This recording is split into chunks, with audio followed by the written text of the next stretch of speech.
kahin mil nomi kamil zo phat som khat ding zong le atho aha vale mo in vang hil na tin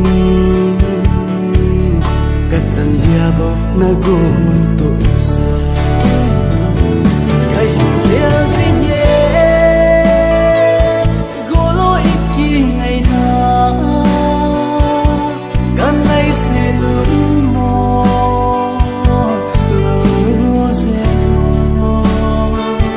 kalung kham na ke kalung su len vai sa hi be o